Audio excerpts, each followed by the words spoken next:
lanjutkan surat Al-Baqarah ayat yang ke-87 dan 2 ayat setelahnya insyaallah ta'ala.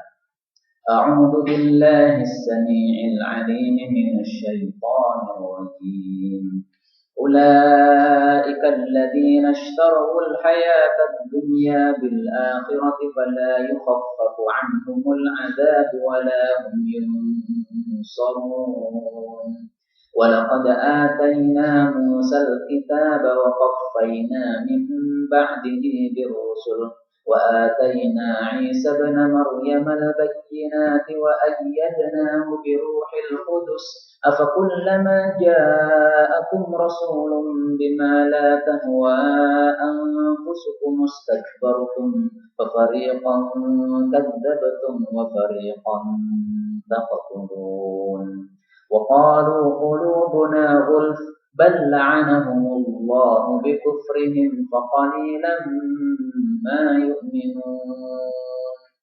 Alhamdulillahi Rabbil Alamin. Allahumma salli wa sallim wa barik ala Muhammad wa ali Muhammad.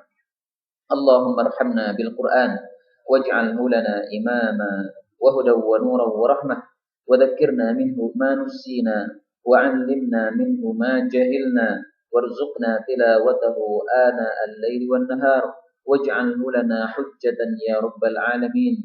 Allahumma faqihna fid din. Allahumma 'allimna ta'wila kitabikal karim. Allahumma atina fid dunya hasanah wa fil akhirati hasanah wa qina adzaban nar.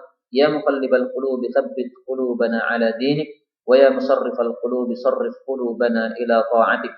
Wa sallallahu wa sallama wa baraka ala nabi Muhammad walhamdulillahi rabbil alamin.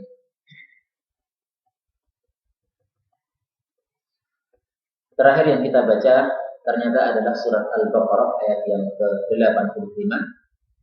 Yang intinya adalah membicarakan tentang kekafiran orang-orang Yahudi terhadap kitab suci mereka, yaitu kitab Taurat, di mana sebagian isi kitab Taurat mereka pakai, akan tapi sebagian yang lainnya mereka buang.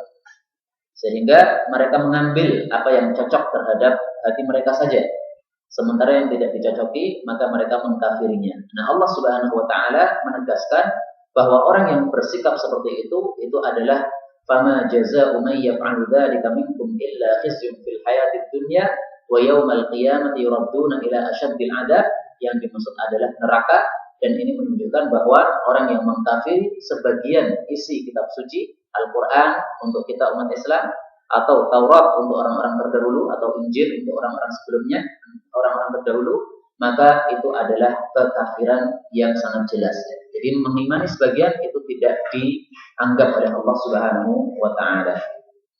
Di dalam ayat Al-Qur'an Allah Subhanahu wa taala menyebut orang-orang seperti itu sebagai al-muqtasimin, yaitu disebutkan di dalam surat Al-Hijr ayat yang ke-90. Allah Subhanahu wa taala mengatakan, "Kama sebagaimana anzalna, kami telah menjadikan 'alal muqtasimin, kepada orang-orang yang tukang membagi, yaitu yang suka membagi." Apa yang dimaksud membagi? Allah mengatakan alladzina, orang-orang yang ja'alu, mereka menjadikan Al-Qur'an. Al-Qur'an itu ibin, maksudnya sebagian diimani, sebagian tidak diimani. Jadi Al-Qur'an dibagi menjadi dua bagian. Ada yang diterima isinya, ada yang ditolak isinya. Ini berarti ja'alul Qur'ana ibin, menjadikan Al-Qur'an sebagai sesuatu yang terbagi-bagi. Maka Allah Subhanahu wa taala mengancam mereka, fa rabbika lanas'alannahum ajma'in 'amma kanu ya'malun. Demi Allah, mereka akan ditanya oleh Allah tentang tingkah mereka seperti itu, yaitu menjadikan Al-Qur'an dibagi menjadi dua, ada yang diterima, ada yang ditolak. Itu adalah perbuatan orang-orang yang sesat, jelas sesat. Kemudian ayat yang ke-86 Allah Subhanahu wa taala mengatakan, ulaika, mereka itu, mereka yang sudah disebutkan pada ayat sebelumnya tadi, adalah alladzina, orang-orang yang ishtarau, mereka itu membeli al-hayatad dunya, kehidupan dunia, bil akhirah, dengan bayaran akhirat.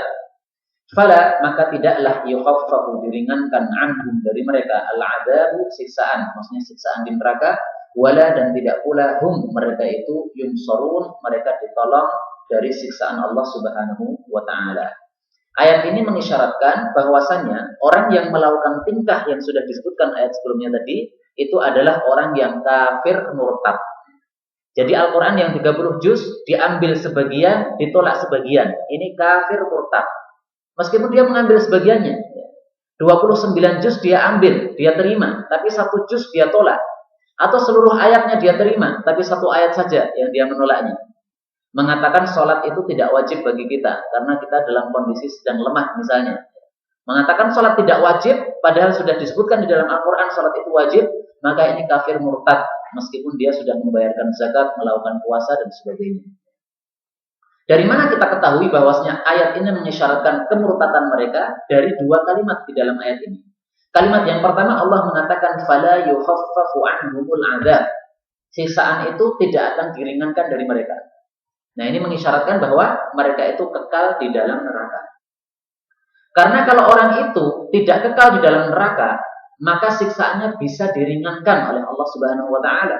Sebagaimana hadis yang dulu sudah sering kita baca, tapi nggak ada masalah kita baca lagi, yaitu lafal kuncinya adalah imatatan.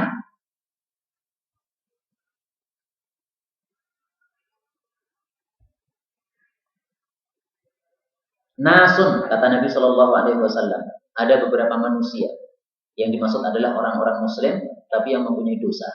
Ashabatuhumun nar, yang api neraka itu menimpa mereka, maksudnya mereka diceburkan ke dalam neraka, bidunubihim, gara-gara dosa-dosa mereka, maksiat mereka. Fa'amatathum imatatan, maka neraka itu membuat mereka mati dengan sebenar-benar kematian. Hatta idza kanu fahman, kalau mereka sudah menjadi arang hitam, sudah tidak berwujud manusia lagi, tapi sudah berwujud arang, udina bisyafa'ah, maka diizinkan untuk adanya syafaat, faji abihim dobair. Lalu mereka didatangkan alias dikeluarkan dari neraka beberapa kelompok. Nah, ini berarti ada keringanan. Jadi sudah disiksa oleh Allah Subhanahu wa taala, kemudian diringankan. Diringankannya apa? Dimatikan oleh Allah Subhanahu wa taala. Orang mati itu kan sudah tidak merasakan apa-apa lagi, Pak. Kalau orang yang tidak hidup, tidak mati, nah itu masih merasakan siksaan terus. Dan itulah orang-orang yang ahli neraka betul-betul, yang mereka kekal di dalam neraka. La yamutu fiha wala yahya. Itu untuk orang-orang yang kafir, yang murtad, yang betul-betul kekal di neraka. Ini isyarat pada kalimat yang pertama, la yukhaffafu anhumul adzab. Isyarat pada kalimat yang kedua, wala hum yunsarun, dan mereka tidak ditolong. Jadi tidak ada seorang pun yang bisa memberikan syafaat kepada mereka sehingga mereka dikeluarkan dari neraka. Kalau hadis yang kita baca tadi tentang orang-orang beriman, udina bisyafa'ah, diizinkan untuk mendapatkan syafaat. Berarti ada yang menolong mereka. Nah, maka ketika Allah mengatakan la yumsarun, mereka tidak ditolong, berarti mereka adalah ahli neraka yang betul-betul kekal di neraka. Maka dari ayat ini sudah bisa dipaham secara jelas bahwasanya orang-orang yang mengimani sebagian kitab tapi menolak sebagian yang lain, itu berarti kafir murtad. Berarti dia itu adalah kekal di dalam api neraka. Karena itu jangan main-main terhadap ayat-ayat Allah di dalam Al-Quran. Demikian juga wahyu Allah yang diturunkan kepada Nabi Muhammad SAW. Karena satu kali kita mengkafiri ayat Allah atau wahyu yang diturunkan kepada Nabi Muhammad SAW berupa hadis-hadis yang sahih itu, maka sudah menjadi murtad kita ini. Na'udzubillahi min syarri dzalik. Nah, kemudian di dalam ayat ini Allah Subhanahu wa taala menggunakan istilah ishtarau, artinya adalah membeli. Kenapa disebut membeli? Karena orang yang membeli itu kan menukar. Dia membawa duit, kemudian diberikan kepada penjual, ditukar dengan barang yang dia beli. Demikian juga orang-orang yang melakukan seperti ini, yaitu mengimani sebagian Alkitab, menolak sebagiannya, itu seolah-olah dia itu melepaskan akhiratnya untuk mendapatkan dunianya. Nah, ini adalah tingkah orang-orang Yahudi. Kenapa orang-orang Yahudi itu mengubah isi kitab mereka sehingga yang tidak cocok diganti, kemudian yang cocok masih diimani. Itu gara-gara mereka ingin mendapatkan kehidupan dunia. Alias ulama-ulama mereka itu kalau mengikuti isi kitab Tauratnya yang asli, yang betul-betul murni dari Allah Subhanahu wa taala, maka mereka akan tidak mempunyai pengikut lagi. Karena apa? Di dalam kitab Taurat yang asli sudah dikatakan Muhammad itu adalah nabi yang benar. Maka kalau diimani itu isi kitab Taurat, maka mereka semuanya masuk ke dalam agama Islam, akhirnya sudah tidak punya pengikut lagi. Karena di dalam Islam itu tidak dibedakan antara orang kaya dengan orang miskin, antara yang dibedakan adalah takwanya. Maka kalau ulama-ulama mereka masuk ke dalam agama Islam, maka menjadi manusia biasa, ya, tidak mempunyai pangkat lagi, tidak mempunyai pangkat sebagai ulama lagi, ya, karena awal masuk Islam berarti bukan ulama lagi. Nah itulah sebabnya maka Allah mengatakan ishtarau al-hayatad dunya bil akhirah.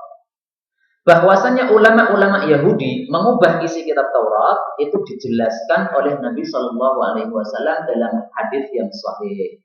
Kata kuncinya adalah taraku at-Taurata. Artinya apa? Meninggalkan kitab Taurat. Inna Bani Israel, sesungguhnya Bani Israel, anak turunnya Nabi Yakub, karena Israel itu nama lain dari Nabi Yakub. Katabu kitaban, mereka itu sudah menulis sebuah kitab. Fattaba'uhu, lalu mereka mengikuti kitab itu. Wataraku, dan mereka meninggalkan at-Taurata, kitab Taurat, maksudnya kitab Taurat yang asli. Jadi mereka punya dua kitab. Kitab yang pertama kitab Taurat yang asli, kitab yang kedua adalah kitab Taurat yang palsu. Alias isinya itu sebagian dinukil dari kitab Taurat, akan tapi kemudian dicampuri dengan perubahan-perubahan yang sudah mereka tulis dengan tangan mereka sendiri. Maka katabu kitaban dinisbatkan kepada mereka. Mereka menulis sebuah kitab, artinya buatan mereka sendiri, bukan dari nabi mereka, bukan dari Nabi Musa alaihissalatu wassalam. Dan hadis ini diriwayatkan oleh At-Tabarani dan derajatnya adalah hadis yang hasan. Nah sekarang pelajaran yang dapat kita ambil dari ayat ini adalah bahwasanya kalau kita mengikuti tingkahnya orang-orang Yahudi, Bani Israel, yaitu mengambil sebagian yang kita cocoki saja, sementara yang lainnya yang kita tidak cocok, tidak mau mengimaninya, maka berarti sudah sama dengan tingkah mereka. Maka dikhawatirkan kita juga akan mendapatkan ancaman sebagaimana ancaman terhadap mereka, yaitu tidak diringankan siksanya dan tidak ditolong dari neraka.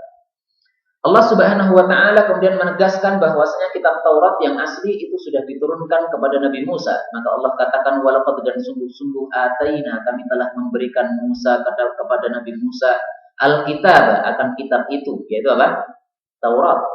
Wa qaffayna, dan kami telah mengirimkan min ba'dihi, setelah Nabi Musa fir rusul, para rasul. Jadi ada beberapa rasul setelah Nabi Musa alaihi salatu wassalam. Tidak hanya Nabi Isa saja ya, tapi ada beberapa rasul. Wa ataina, dan kami telah memberikan Isa bin Maryam kepada Isa bin Maryam, putranya Maryam. Diberikan apa? Al-bayyinat, bukti-bukti, yang dimaksud adalah mukjizat-mukjizat. Jadi bayyinat ini nama lain dari mukjizat. Boleh disebut mukjizat, boleh disebut bayyinat.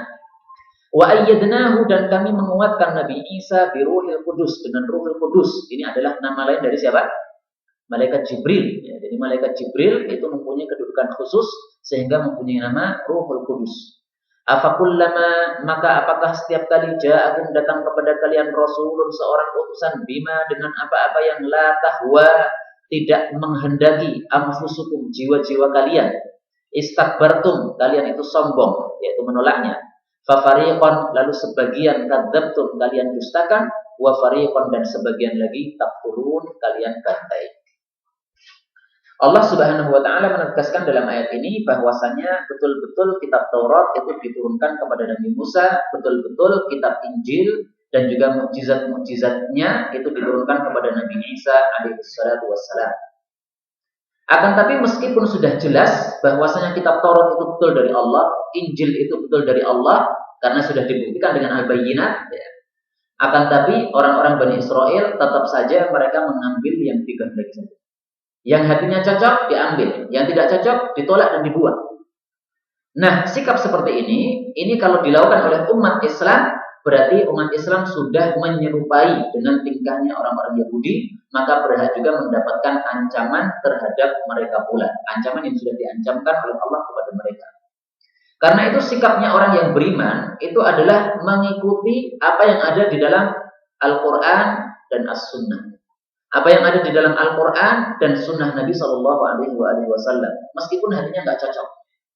Kecocokan hati itu bukan merupakan syarat keimanan, tapi syarat keimanan itu adalah ketika Allah Subhanahu Wa Taala sudah menurunkannya jelas dalam Al-Quran, Nabi sudah menyabdakannya di dalam hadis yang sahih maupun hadis yang hasan, maka hati kita cocok atau tidak cocok harus mengikutinya. Dan itu adalah syarat keimanan, syarat keimanan. Dalilnya disebutkan oleh Nabi Shallallahu Alaihi Wasallam. Saya kira sudah banyak yang hafal hadisnya, karena hadis ini disebutkan oleh Imam Nawawi di dalam kitab Al-Arba'in An-Nawawiyah, yaitu beliau Rasul Shallallahu Alaihi Wasallam mengatakan, la yu'min, tidaklah beriman, ahadukum, salah satu dari kalian, hatta sehingga yakuna hawahu, nafsunya itu menjadi taba'an, pengikut, lima jitu bihi, terhadap sesuatu yang saya datang dengannya. Apa yang didatangkan oleh Nabi ada dua. Yang pertama Al-Quran, yang kedua As-Sunnah. Karena itu para ulama-ulama ahli fikih sepakat, yaitu ulama-ulama madhab Abu Hanifah, Malik, Syafi'i, dan Ahmad. Semuanya sepakat bahwasanya idza sahhal hadits fahuwa madhhabi fi hayati wa mamati. Itu adalah kata mereka. Idza sahhal hadits, apabila ada sebuah hadis yang hadisnya itu sahih, fahuwa madhhabi, maka itu yang menjadi madhab saya. Fi hayati, pada saat saya masih hidup, wa mamati, atau pada saat saya sudah mati. Maksudnya apa? Kalau ketahuan bahwasanya pendapat yang sudah disampaikan oleh imam-imam ini ternyata bertabrakan dengan hadis Nabi yang sahih, maka ulama-ulama madhab ini mengatakan saya tidak memakai madhab saya dulu. Madhab saya yang dulu ini dibuang. Yang dipakai adalah yang hadis yang sahihnya. Maka kata-kata beliau wa mamati, dan pada saat saya mati, itu menunjukkan bahwasanya kalau saya sudah mati, akan tapi terlanjur fatwa saya itu tersebar, madhab saya itu tersebar, tapi kalau tidak berdasarkan atau tidak sesuai dengan hadis Nabi, maka itu harus ditinggalkan. Sehingga kita mengikuti madhab Syafi'i boleh silakan, tapi jangan ta'assub. Jangan apa? Ta'assub. Ta'assub itu adalah membela benar atau salah. Itu namanya ta'assub. Kita bermadhab Syafi'i nggak ada masalah, tapi kalau ada datang hadis yang sahih yang ternyata bertabrakan dengan madhab Syafi'i itu, maka harus ditinggalkan. Dan itulah para ulama yang bermadhab Syafi'i semuanya seperti itu. Abu Dawud misalnya, Abu Dawud ini termasuk ahli hadis yang mempunyai kitab Sunan Abi Dawud. Beliau itu madhabnya madhab Syafi'i memang. Akan tapi karena dia itu mengetahui hadis Nabi Shallallahu Alaihi Wasallam, sehingga kalau ketahuan ada hadis yang sahih bertabrakan dengan madhabnya, dia meninggalkannya. Karena itu banyak sekali para ulama yang akhirnya tidak mempunyai madhab tertentu. Kenapa? Karena saking banyak hadis yang dia ketahui, sehingga saking banyaknya hadis yang dia ketahui, dan dengan sebab banyaknya hadis yang dia ketahui, dia itu menyelisih banyak sekali apa yang difatwakan oleh ulama-ulama madhab. Misalnya Imam Bukhari, kalau ditanya madhabnya Imam Bukhari apa? Nggak bisa dikatakan madhabnya Hanafi, atau Maliki, atau Hambali, atau Syafi'i, nggak bisa. Karena Imam Bukhari ini penguasaan terhadap hadis itu sudah sangat sempurna, sehingga beliau itu mempunyai madhab tersendiri. Madhabnya apa? Yaitu madhabnya adalah hadis. Sehingga ketika seorang syekh ditanya, madhab antum apa ya syekh? Beliau mengatakan madhab saya adalah madhab hadis. Ini benar seperti ini. Karena begitu hadis mengucapkan sesuatu, maka kita mengikutinya. Kalau itu adalah hadis yang sahih. Nah, itu maksud dari kata-kata taba'an lima jitu bihi, mengikuti sesuatu yang didatangkan oleh Nabi Shallallahu Alaihi Wasallam. Nah, sekarang bagaimana caranya supaya kita bisa mengetahui apa yang didatangkan oleh Nabi? Tiada lain harus apa? Dengan mempelajarinya. Kalau kita tidak mempelajari Al-Quran, bagaimana mungkin bisa mengikuti Al-Quran? Kalau kita tidak mempelajari hadis-hadis Nabi Shallallahu Alaihi Wasallam, bagaimana mungkin kita bisa mengetahui hadis-hadis Nabi Shallallahu Alaihi Wasallam? Karena itu saya ketemu dengan beberapa masyayikh, beberapa kiai, baik itu di Indonesia maupun di luar Indonesia, di Arab Saudi misalnya. Ternyata ada beberapa ulama di antara mereka itu tidak setuju kalau mengajarkan hadis-hadis yang bersifat madhab atau bersifat apa? Madhab tertentu. Tapi langsung pada hadis Nabi Shallallahu Alaihi Wasallam. Jadi mengajarkan kitab itu bukan kitab madhab, tapi kitab hadis. Misalnya langsung dibuka Sahih Bukhari, diajarkan kitab Sahih Bukhari. Langsung dibuka Sunan Abi Dawud, diajarkan kitab Sunan Abu Dawud. Karena itu sudah jelas, itu isinya adalah hadis-hadis Nabi Shallallahu Alaihi Wasallam. Tapi kalau yang kita buka adalah kitab madhab, maka ada beberapa fatwa-fatwa ulama madhab yang ternyata memang menyelisih hadis yang sahih. Akan tapi kita tidak mengatakan bahwasanya ulama madhab berarti sengaja menyelisih Nabi, bukan ya. Tapi karena ilmu mereka yang terbatas, sehingga mereka kadang-kadang memiliki sebuah fatwa yang berbeda dengan isi hadis Nabi Shallallahu Alaihi Wasallam. Kembali ke ayat ini.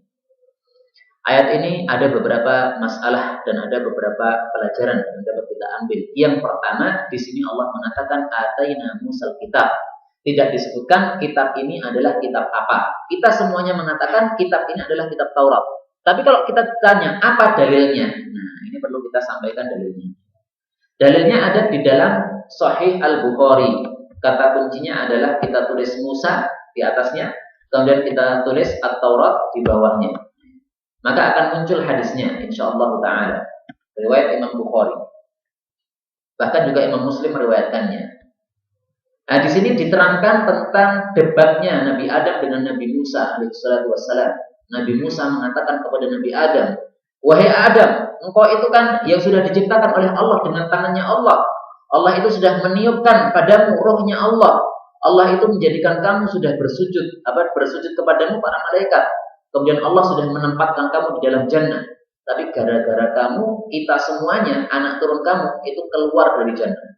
Gara-gara apa? Bidzanbika. Gara-gara dosamu, yaitu memakan buah yang disebut oleh setan sebagai syajaratul khuldi, buah khuldi, pohon khuldi.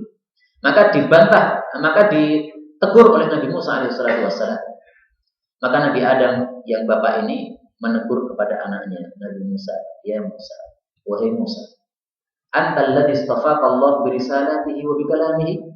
Engkau itu yang sudah dipilih oleh Allah, mendapatkan risalahnya dan diajak bicara langsung oleh Allah. Wa anzala 'alaika at-Taurat, dan Allah itu juga sudah menurunkan kitab Taurat kepada engkau. Atalumuni 'ala amrin katabahu Allahu 'alayya qabla an yakhluqani. Apakah engkau itu pantas mencela saya terhadap sebuah perkara yang Allah sudah menetapkan perkara itu sebelum Allah menciptakan saya? Jadi sudah dijelaskan di dalam kitab Taurat, kitab yang diturunkan oleh Allah kepada Nabi Musa, bahwasanya Nabi Adam alaihissalatu wassalam itu nanti akan memakan buah yang dilarang di dalam jannah. Sementara kitab Taurat itu sudah ada dulunya atau sumbernya dulu sebelum Nabi Adam diciptakan. Sehingga tidak pantas kalau Nabi Adam alaihissalatu wassalam itu kemudian disalahkan. Karena Nabi Adam ini kan cuma melakukan takdir saja. Sudah ditetapkan sebelum diciptakan oleh Allah Subhanahu wa taala, nanti Adam akan memakan buah ini. Setelah itu dia akan bertaubat, setelah itu dia akan diturunkan ke bumi dan seterusnya, ya. Sudah ada ketentuannya. Maka Nabi Muhammad SAW mengatakan fahajja Adam Musa. Maka Nabi Adam bisa mengalahkan hujjahnya Nabi Musa alaihissalam. Alias Nabi Musa kemudian diam, nggak bisa melawan lagi. Nah, yang kita ambil sebagai syahid di sini adalah kalimat wa anzala 'alaika at-Taurat. Berarti menunjukkan bahwasanya kitab yang diturunkan oleh Allah kepada Nabi Musa adalah kitab At-Taurat. Kalau kita cari dalilnya bahwasanya Allah menurunkan kitab Taurat kepada Nabi Musa di dalam Al-Qur'an, tidak kita temukan. Tidak kita temukan. Tapi kalau dari hadis Nabi SAW kita temukan banyak sekali hadis-hadis. Salah satunya adalah di sini yang menunjukkan bahwasanya kitab yang diturunkan oleh Allah kepada Nabi Musa adalah kitab At-Taurat. Dan selalu saja kita di dalam tafsir ini menafsirkan ayat Al-Quran dengan ayat Al-Quran kalau ada. Kalau tidak ada, baru kita carikan tafsirnya dari hadis Nabi SAW. Karena tingkatan tafsir yang paling kuat menurut para ulama adalah urutannya seperti itu. Tafsirkan Al-Quran dengan Al-Quran. Kalau nggak ada, dengan hadis Nabi SAW. Kalau nggak ada, dengan perkataannya para sahabat Nabi SAW. Ini tingkatan 3 ini adalah tingkatan yang sudah disepakati oleh para ulama. Adapun tingkatan berikutnya, yaitu menafsirkan Al-Quran dengan perkataan para tabi'in, maka ini diperselisihkan oleh para ulama. Ada yang cocok dengannya, ada yang tidak cocok dengan itu, alias diperselisihkan. Tapi pembahasan yang kedua, di sini Allah mengatakan wa qafaina min ba'dihi birrusul, menunjukkan bahwasanya setelah Nabi Musa alaihissalam sampai dengan Nabi Muhammad SAW itu ada beberapa rasul yang banyak. Karena di sini dikatakan ar-rusuli, ini adalah jamak. Dan di dalam bahasa Arab yang disebut jamak itu minimalnya adalah 3. Kalau 2 ini bukan jamak namanya, ya, namanya musanna. Tapi kalau jamak itu harus 3. Berarti antara Nabi Musa sampai dengan Nabi Muhammad SAW tidak hanya Nabi Isa saja, tapi ada juga nabi-nabi yang lainnya. Adapun jumlahnya para nabi, maka Nabi Muhammad SAW sudah menjelaskannya Barangkali masih ada yang ingat bapak-bapak, jumlahnya para nabi semuanya total berapa? Berapa Pak? Sudah lupa ya? Nah, coba diingat-ingat lagi ya. 124.000. Itu jumlah para nabi semuanya. Dalilnya apa? Disebutkan di dalam Musnad Ahmad. Nabi Shallallahu Alaihi Wasallam ditanya oleh sahabat, berapakah waffa iddatul anbiya, sempurnanya jumlah para nabi itu berapa? Maka Nabi mengatakan mi'atu alfin, 100.000, wa arba'atun wa ishruna alfan, dan 24.000. Berarti 124.000. 124 ya. Nomor 3-nya dihilangkan. Terus tambah 1000. Insyaallah ingat semuanya. Nah, dari 124.000 ini, ar-rusul min dzalika, yang menjadi rasul adalah 300 wa khamsata asyara, dan 15. Maksudnya 315 orang rasul saja. Jadi nabi itu lebih banyak daripada rasul. Kalau rasul itu hanya 315 saja. Jaman ghafiran itu adalah jumlah yang sangat banyak sekali, 124.000. Ini hadis riwayat Ahmad bin Hanbal dan derajatnya hasan atau sahih, meskipun isnaduhu dhaif ya. Sanadnya dhaif, akan tapi derajat akhirnya adalah hasan atau sahih karena dikuatkan oleh jalur-jalur yang lainnya sebagaimana dijelaskan oleh Asy-Syaikh Al-Albani di dalam kitab beliau Silsilatul Ahadits As-Shahihah. Baik. Adapun kalau orang Indonesia hanya mengetahui bahwasanya setelah Nabi Musa itu kemudian Nabi Isa, kemudian Nabi Muhammad, itu maksudnya adalah 25 rasul yang disebutkan di dalam Al-Quran. Jadi istilah 25 rasul itu khusus untuk yang disebutkan dalam Al-Quran saja. Tapi kalau yang disebutkan di dalam hadis-hadis Nabi Shallallahu Alaihi Wasallam itu jelas lebih banyak dari 25. Kemudian pelajaran berikutnya di sini dikatakan Isa bin Maryam, Isa bin Maryam, Isa putranya Maryam. Ini adalah hukum khusus. Adapun hukum umumnya, seorang anak itu harus dinisbatkan kepada siapa? Kepada bapaknya. Jangan dinisbatkan kepada ibunya. Kecuali ada sebab-sebab tertentu seperti ini. Sebabnya Nabi Isa tidak mempunyai bapak, ya berarti dinisbatkan kepada ibunya. Atau misalnya anak zina. Ada seorang laki-laki berzina dengan seorang perempuan sampai hamil. Nah setelah hamil, akhirnya laki-laki disuruh bertanggung jawab. Maka akhirnya laki-laki ini menikahinya sebagai istri yang sah. Tapi anak dari hasil zinanya ini tidak bisa dinisbatkan kepada bapaknya.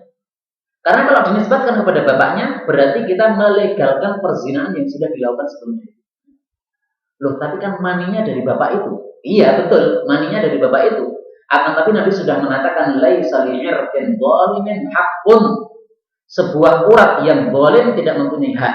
Orang yang zina ini zalim, maka tidak berhak untuk mendapatkan anak dari zinanya tadi. Muncul anak, betul muncul anak, tapi bukan anaknya dia.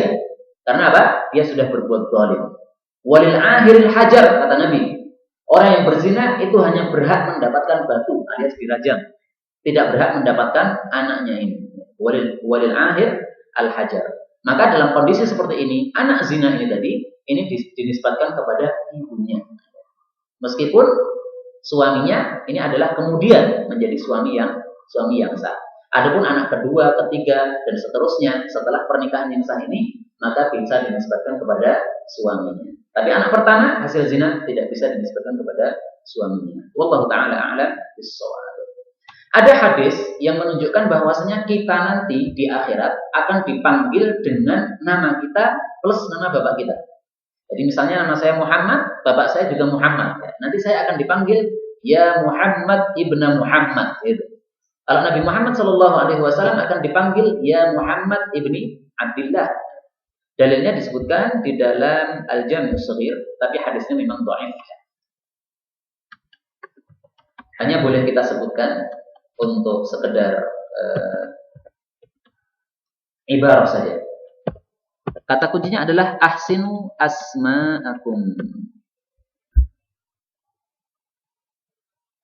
Innakum sesungguhnya kalian tud'auna, kalian akan dipanggil yaumal qiyamah, pada hari kiamat, bi asma'ikum, dengan nama-nama kalian, wa asma'i abaikum, dan juga nama-nama bapak kalian. Jadi akan disebutkan nama plus bapaknya. Fa ahsinu asma'akum, maka perbaguslah nama kalian. Hadis ini diriwayatkan oleh Abu Dawud dan derajatnya dikatakan dhaif oleh Asy-Syaikh Al-Albani rahimahullahu taala. Tapi sekali lagi hadis dhaif tidak selalu isinya salah. Bisa jadi nanti di akhirat betul-betul ini terjadi. Maka isi hadis dhaif bisa benar, akan tetapi tetap tidak boleh kita katakan sebagai sabda Nabi Shallallahu Alaihi Wasallam secara tegas. Dan kemudian Allah Subhanahu wa taala mengatakan di sini wa ayyadnahu biruhil qudus. Kami menguatkan dia dengan Ruhul Qudus, dan tadi saya katakan bahwa Ruhul Qudus adalah malaikat Jibril alaihi salatu wassalam. Apa dalilnya bahwasanya Ruhul Qudus adalah malaikat Jibril? Karena kalau tidak ada dalil, maka jangan mengucapkan seperti itu. Ini adalah dalilnya. Kita ketik Ruhul Qudus, kemudian nafata. Nafata itu meniupkan atau membisikkan. Nabi Shallallahu Alaihi Wasallam bersabda, Inna Ruhal Qudus, sesungguhnya Ruhul Qudus nafata, beliau itu sudah meniupkan atau membisikkan fi ruhi, di dalam hati saya, anna nafsan lan tamuta hatta tastakmila ajalaha, bahwasanya seorang jiwa tidak akan mungkin mati kecuali kalau sudah menyempurnakan ajal yang sudah ditetapkan oleh Allah Subhanahu wa taala. Jadi Allah menetapkan 60 tahun, maka tidak akan mati kecuali kalau sudah sampai 60 tahun ini. Nah ini Nabi mengatakan Inna Ruhal Qudus nafasa. Ruh Kudus itu telah meniupkan atau membisikkan. Siapakah yang biasanya membisikkan wahyu kepada Nabi Muhammad SAW? Malaikat Jibril. Ya. Nah berarti kata-kata Ruhal Qudus di dalam hadis ini adalah malaikat Jibril, bukan yang lainnya. Ya. Dan hadis ini diriwayatkan oleh Abu Nu'aim di dalam kitab Al-Hilyah, dan derajat hadisnya adalah hadis yang sahih. Nah ini termasuk tafsirul Quran bil hadis, ya, menafsirkan Al-Quran dengan hadis Nabi Shallallahu Alaihi Wasallam. Kemudian pelajaran berikutnya Allah Subhanahu ya. Perbedaan antara kitab dan suku itu apa? Sebab dalam Al-Quran ada suku. Yang kedua kalinya kitab Taurat. Ya. Bahasanya yang asli itu apa dan tidak apa itu tidak bahasa semua. Iya. Pertama tentang suhuf. Allah Subhanahu wa taala mengatakan suhufi Ibrahim wa Musa. Suhufnya Nabi Ibrahim dan Nabi Musa. Tentang masalah suhuf ini para ulama tafsir berbeda pendapat menjadi dua. Pertama mengatakan suhuf itu sama dengan kitab. Jadi nggak ada bedanya. Pendapat yang kedua mengatakan suhuf itu berbeda dengan kitab. Kitab itu lebih tebal atau kitab itu lebih sempurna. Kalau suhuf itu hanya lembaran-lembaran saja. Berarti Nabi Musa itu mempunyai dua kitab. Mempunyai dua kitab atau dua rujukan lah gitu. Rujukan yang pertama adalah kitabnya yaitu At-Taurat. Rujukan yang kedua adalah suhufnya. Itu kalau kita mengambil pendapat yang kedua. Nah, saya tidak tahu pendapat yang mana yang lebih kuat, apakah pertama atau pendapat yang kedua. Paling enak nanti mudah-mudahan kita masuk jannah tanya langsung kepada Nabi Musa.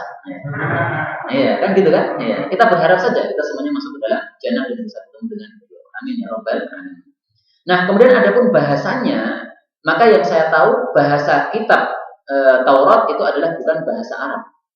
Karena At-Tauratu ya, ini adalah bukan bahasa Arab. Demikian juga nama-nama orang-orang Israel itu kan banyak sekali yang namanya bukan Arab. Misalnya Nabi Yakub nama lainnya adalah Israel. Isra artinya adalah hamba, il artinya adalah Allah. Nah, Israel ini kan bukan bahasa Arab. Ini adalah bahasa khusus mereka. Wallahu a'lam bishawab, bahasanya apa? Kalau nggak salah itu namanya adalah bahasa Ibrani. Bahasa Ibrani. Nah, ini menunjukkan bahwasanya mereka mempunyai bahasa yang khusus untuk mereka, karena Allah Subhanahu wa taala menetapkan di dalam Al-Qur'an, "Wa ma arsalna mir rasulin illa bilisani qaumihi liyubayyina lahum." Wa ma arsalna, dan tidaklah kami mengirim mir rasulin suatu rasul illa bilisani qaumihi, kecuali dengan bahasa kaumnya sendiri. Jadi Nabi Musa menyampaikan dakwahnya itu dengan bahasanya sendiri, sehingga kitabnya itu juga bahasanya sendiri. Suhufnya itu adalah bahasanya sendiri. Karena kalau bahasanya dibikin berbeda, nanti jadi bingung. Khusus untuk Nabi Muhammad SAW, maka untuk umat beliau sampai akhir zaman itu bahasanya adalah bahasa Arab, dan itu juga sekaligus menunjukkan kepada kita pentingnya kita mempelajari bahasa Arab. Ya. Karena Nabi SAW meskipun diutus kepada semua umat manusia, tapi kitabnya hanya satu bahasa, yaitu bahasa Arab. Padahal kita orang Jawa, tidak bisa bahasa Arab. Maka wajib mempelajari bahasa Arab. Alasan Nabi Adam tadi apa berlaku sampai sekarang?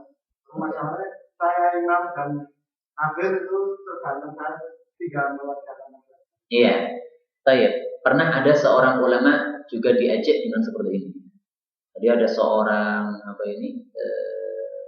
tukang minum-minuman keras, kemudian ketika dia ditangkap, kemudian didatangkan kepada seorang ulama, maka orang yang minum-minuman keras ini tampaknya sudah pernah baca hadis itu tadi.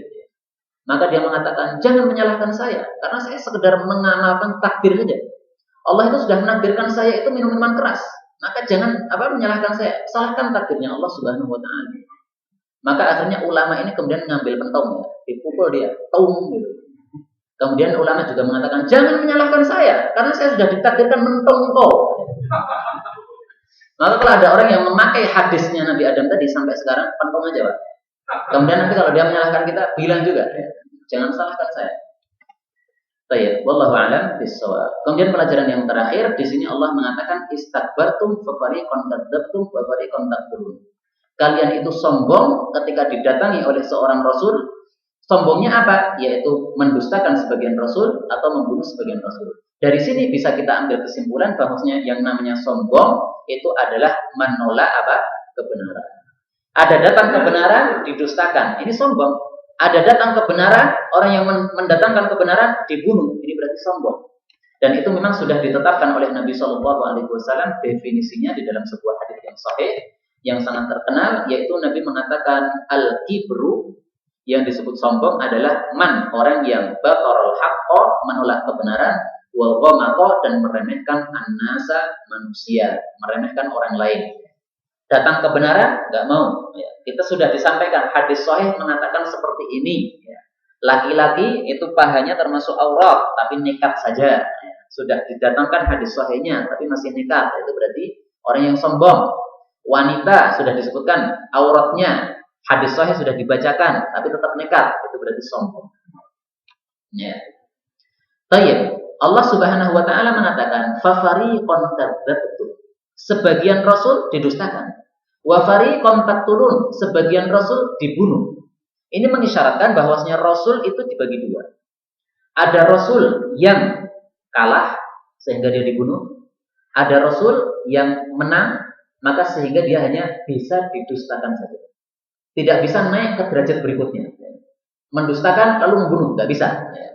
Karena itu Allah Subhanahu Wa Taala menetapkan di dalam Al-Quranul Karim, kataballahu la'aghlibanna ana wa rusuli. Ini di dalam surat Al-Hasyr. Bukan, surat Al-Mujadalah. Allah mengatakan kataballah, Allah itu sudah menetapkan la'aghlibanna, betul-betul saya ini akan mengalahkan ana, saya, wa rusuli, dan juga rasul-rasul saya itu akan mengalahkan. Nah, sebagian orang kemudian bertanya, kalau Allah sudah menetapkan bahwasanya rasul itu pasti mengalahkan kaumnya, kenapa kok ada rasul yang dibunuh oleh kaumnya? Ini kan berarti kalah, bukan mengalahkan. Maka para ulama ahli tafsir mengatakan ayat ini bicara tentang rasul yang kelompok pertama. Kelompok pertama adalah rasul yang ditetapkan oleh Allah pasti menang, maka tidak akan bisa dibunuh atau dikalahkan oleh kaumnya. Paling banter hanya didustakan saja, tapi akhirnya nanti mereka akan kalah semuanya. Termasuk Nabi Muhammad SAW itu termasuk kelompok pertama yang tidak mungkin dibunuh oleh kaumnya. Karena Allah sudah mengatakan dalam Al-Quran, wallahu ya'simuka minan nas. Allah itu pasti akan menjaga engkau dari manusia, nggak akan dibunuh, nggak akan. Ada orang Yahudi membuat racun pada daging, kemudian diberikan kepada Nabi Muhammad SAW. Nabi makan, sahabatnya ada yang mati, Nabi nggak mati. Karena daging itu langsung laporan kepada Nabi, ya Rasulullah, saya ada racunnya. Maka langsung dilepeh oleh Nabi SAW, dipanggil orang Yahudi tadi. Nah, kelompok yang kedua adalah kelompok Nabi yang ditetapkan oleh Allah bisa kalah. Maka di sini wa fariqan taqtulun. Sehingga ayat ini tidak bertentangan dengan ayat surat Al-Mujadalah tadi. Karena ayat ini bicara tentang dua macam rasul, sementara surat Al-Mujadalah itu bicara tentang satu macam saja. Sehingga tidak bertentangan. Ayat berikutnya Allah mengatakan waqalu, dan mereka Bani Israel mengatakan qulubuna, hati-hati kami adalah gulfun. Gulfun itu tertutupi. Bal bahkan la'anahumullahu, Allah itu melaknat mereka bikufrihim, dengan sebab kekafiran mereka. Faqalilan ma, maka sedikit sekali yu'minun, mereka beriman. Jadi orang-orang Yahudi ketika didakwai oleh Nabi Muhammad SAW, mereka mengatakan hati kami sudah ada tutupnya. Maksudnya apa? Tidak bisa memahami apa yang kamu sampaikan. Tapi ini bohong. Sebenarnya mereka itu paham terhadap isi Al-Quran, paham. Tapi mereka itu ngeyel, tetap tidak mau menerimanya. Maka Allah menolak ucapan mereka ini. Bal. Jadi kata-kata bal dalam bahasa Arab itu untuk menolak kalimat sebelumnya. Sehingga kalau kita ketemu dengan kalimat bal di dalam Al-Quran maupun dalam hadis, maka lihatlah kalimat sebelumnya apa. Kalimat itu berarti ditolak oleh kalimat setelahnya. Maka Allah mengatakan yang benar adalah la'anahumullahu bikufrihim. Allah itu melaknat mereka dengan sebab kekafiran mereka, faqalilan ma yu'minun, sehingga mereka itu hanya sedikit bisa imannya. Sebenarnya mereka paham, akan tapi mereka tidak mau mengimaninya karena sudah mendapatkan laknat dari Allah Subhanahu wa taala. Wallahu taala alam bisawab. Mudah-mudahan ini ada manfaatnya. Subhanallahumma rabbana bihamdika asyhadu an la ilaha illa anta astaghfiruka wa atubu ilaik. Allahu akbar, Allahu akbar, Allahu akbar, Allahu akbar. Asyhadu an la ilaha illallah, asyhadu an la ilaha illallah, asyhadu anna Muhammadar Rasulullah.